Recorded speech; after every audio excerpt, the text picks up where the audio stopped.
Glória a vós, Senhor.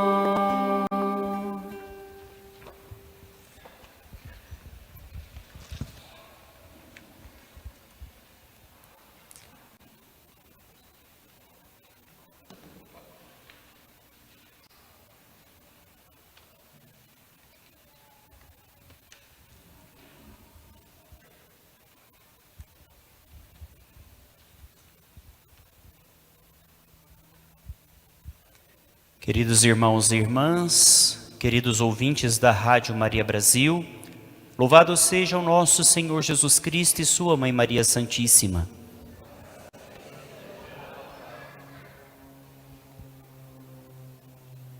Nós estamos dentro do contexto da última ceia. A liturgia hoje é nos apresentada a partir do Evangelho segundo São João e a partir do capítulo 13, nós temos então todo o discurso de Jesus, dos momentos finais antes de ser entregue nas mãos dos judeus para ser crucificado e realizar a obra do grande amor de Deus para a nossa salvação. Naquela ocasião, Jesus precisava dizer muitas coisas.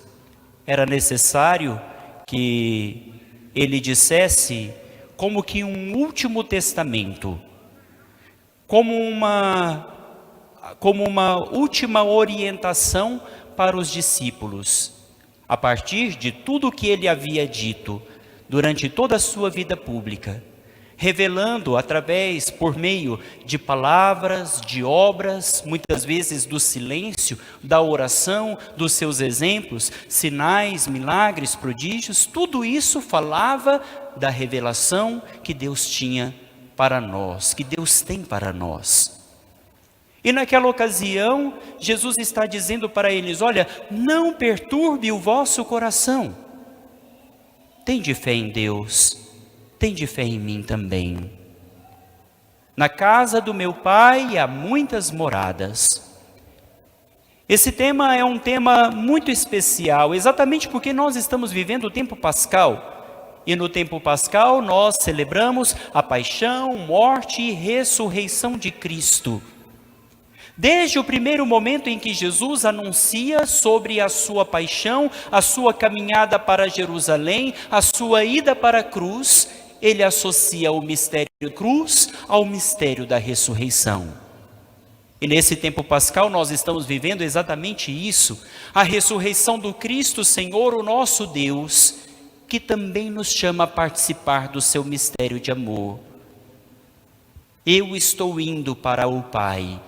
A casa do meu Pai há muitas moradas. Eu vou antes de vocês e para onde eu vou, vós conheceis o caminho, Jesus diz. Vocês conhecem o caminho, o lugar para onde eu vou, voltando para o seio do Pai, de onde Jesus procede. Desde toda a eternidade, Jesus volta para o convívio da participação da vida trinitária. Jesus volta para o seio do Pai. Para onde eu vou, vocês conhecem o caminho. Então Tomé pega a palavra, toma a palavra e diz: Senhor, nós não sabemos para onde você vai, como é que nós podemos conhecer o caminho? E Jesus diz: eu sou o caminho, a verdade e a vida. Esse mesmo texto que nós estamos hoje refletindo, ele também aparece durante a semana na nossa liturgia. E naquela ocasião, no começo da semana passada, eu dizia exatamente isso. As palavras, os substantivos que aqui são apresentados, caminho, verdade e vida, são muito importantes. Mas algo que me chama bastante atenção, muitas vezes, não é simplesmente, unicamente os substantivos, caminho, verdade e vida, mas os artigos que são usados. Artigo definido singular. É muito interessante porque pode-se haver, para chegar em um determinado destino, vários caminhos. Mas para a casa do Pai há apenas um caminho. E esse caminho é Jesus. Ele diz: eu sou o caminho. podem existir muitas verdades subjetivas, mas somente uma verdade absoluta que ilumina todas as verdades pessoais e próprias. Existem realidades que fazem parte da nossa vida como subjetividade, mas apenas uma verdade é objetiva: o Cristo Senhor, que sendo Deus se fez homem, habitou entre nós, nos anunciou a verdade que é Ele mesmo. Por isso Jesus: eu sou a verdade. Não existe outra vida a não ser aquela que nós podemos aurir, que nós podemos retirar do próprio Cristo. Ele é a vida. E é por isso que quando nós nos aproximamos do Senhor, nós nos encontramos com essas três realidades: caminho que nos leva para o Pai, verdade anunciada para a nossa salvação e vida eterna. Vida que vence a morte, vida que vence os nossos pecados, as nossas mazelas, as nossas desordens. Ele é a vida do mundo, porque é capaz de dar a sua própria vida. E por isso, meus queridos irmãos e irmãs, nós temos a possibilidade de participar da vida de Deus. Embora longe estamos de sermos deuses, longe estamos de ter em nós a divindade, mas em Cristo Ele nos chamou a uma participação da sua vida divina. É interessante como nós pegamos na Sagrada Escritura e podemos interpretar todo esse mistério. Em Cristo fomos adotados como filhos de Deus, filhos no Filho. E essa inserção, a participação do mistério de Deus, se dá de um modo muito particular pelo batismo. A nossa liturgia no tempo da Páscoa, ela tem uma característica batismal muito grande. Desde o dia da vigília pascal, na noite da Páscoa, a água aspergida sobre nós nos faz memória dessa inserção no mistério de Deus.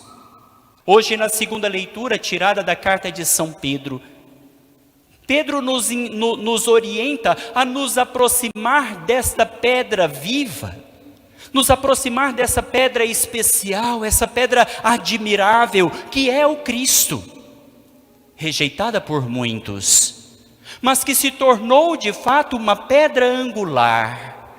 E é muito interessante quando nós vemos essas frases, essas palavras, esse anúncio dito pela boca de São Pedro. Exatamente porque no capítulo 16 nós temos então a promessa de Jesus que Pedro é pedra sobre a qual ele edificaria a sua igreja, e de fato edifica. A igreja de Cristo é edificada, segundo Mateus capítulo 16, versículo 14 em diante, que ele é pedra sobre a qual Jesus edifica a sua igreja. Naquela circunstância, enquanto promessa, no tempo de hoje, como cumprimento. É sobre o alicerce da fé de Pedro professada, dizendo: tu és o Cristo, o Filho do Deus vivo, que Jesus constrói a sua igreja, que Jesus edifica a sua igreja. E essa orientação de São Pedro que nós hoje encontramos na sua carta, na sua primeira carta, diz: caríssimos, aproximai-vos do Senhor, pedra viva, rejeitadas pelos homens, mas escolhida e honrosa aos olhos de Deus. Jesus é pedra viva. E é muito interessante porque Pedro, sabendo que é pedra de edificação, alicerce para todos nós, como um templo espiritual que se constrói a partir do nosso batismo, porque pelo nosso batismo nós fomos inseridos neste corpo. Várias imagens nós temos do corpo místico de Cristo, como uma árvore que tem vários ramos, como um edifício que tem várias pedras que o compõem. Nós temos então essa imagem. A partir da arquitetura, nós temos então essa imagem. Pedro como fundamento. A nossa fé alicerçada na fé que Pedro professa, ou seja, na fé que a igreja professa como verdade. Não é uma verdade simplesmente criada da cabeça de um ou de outro, mas uma verdade revelada, porque Jesus é a verdade e oferece para a igreja essa verdade. Somente a Igreja Católica tem a condição de dizer que caminha plenamente na verdade, porque tendo recebido do próprio Cristo esta verdade, oferece como alimento, como fundamento, como pedra de sustentação, como pedra de fundamento para a nossa permanência, para a nossa vida. É interessante, Pedro é pedra de fundamento, Jesus é a pedra viva, é o edifício espiritual, e nos associa como pedras vivas. Olha o que Pedro vem dizer para nós: do mesmo modo, também vós, pedras vivas, formai um edifício espiritual, um sacerdócio santo, a fim de oferecerdes sacrifícios espirituais agradáveis a Deus por Jesus Cristo. Vós sois pedras vivas. E esse mistério nós precisamos trazer profundamente gravado no nosso coração, porque eu faço parte deste grande mistério do amor de Deus. Eu fui inserido como uma pedra viva neste edifício, que se falta esta pedra, fica incompleto. Eu preciso compreender que eu sou necessário para que haja uma completude dentro deste mistério. Deus me escolheu, me amou, me enviou para sermos também testemunhas desta verdade que nós recebemos e que agora está entranhada na nossa alma, no nosso coração, na nossa vida. Meus queridos irmãos e irmãs, São Pedro fala para nós de uma pedra que foi rejeitada pelos construtores, mas que depois se tornou uma pedra fundamental, uma pedra que é chamada pedra angular. Uma pedra que havia uma ponta. Não era uma pedra uniforme, como que um bloco de repente quadrado ou retangular, que se colocava uma sobre a outra para construir com facilidade um edifício, mas uma pedra de ângulo, e que se torna de fato necessária na construção, na arquitetura da antiguidade. Para a junção de duas paredes, uma pedra angular se tornava fundamental. E isso significa que para nós sermos verdadeiras pedras vivas de um edifício, é necessário a coesão em Cristo Senhor, em Cristo Jesus, para que nós formemos de fato um edifício onde Deus habita. Um templo santo onde Deus habita, para que haja comunhão entre nós. É necessário um fundamento. É necessário uma pedra angular, que é Cristo, que faz a coesão e o sustento da junção de duas paredes. Por isso, meus irmãos e irmãs, quando Jesus lá na última ceia diz: olha, eu estou indo para o Pai, vocês conhecem o caminho, eu sou o caminho, a verdade e a vida. Quem me vê, vê o Pai. E Filipe logo diz para Jesus: Senhor, então mostra-nos o Pai, isso nos basta.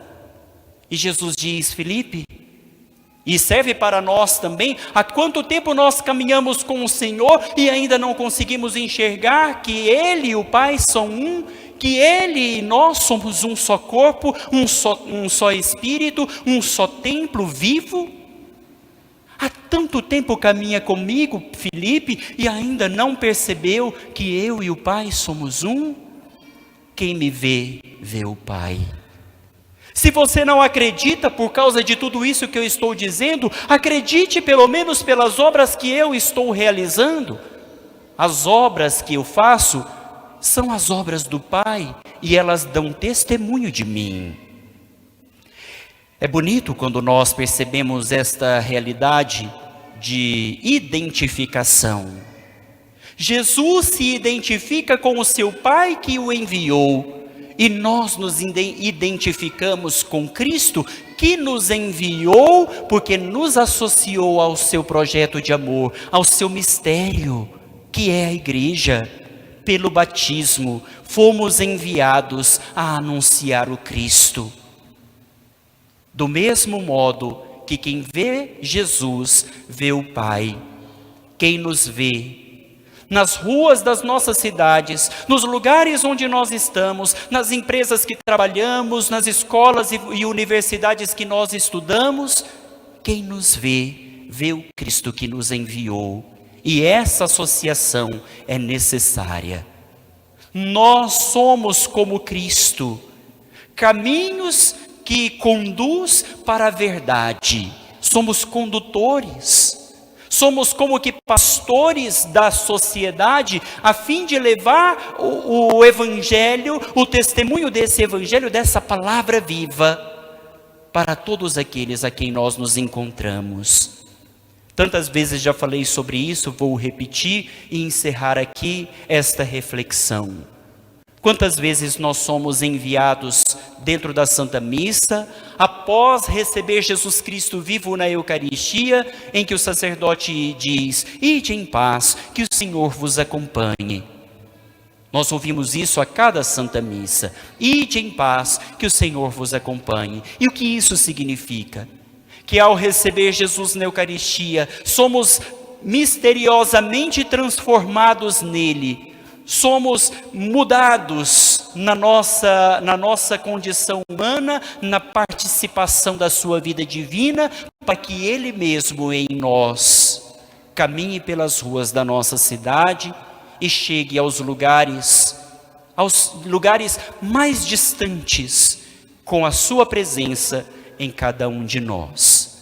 Que nós tenhamos a coragem de fato, a nos associar de modo concreto, verdadeiro, ao Cristo, que nos chama à participação do seu mistério de vida.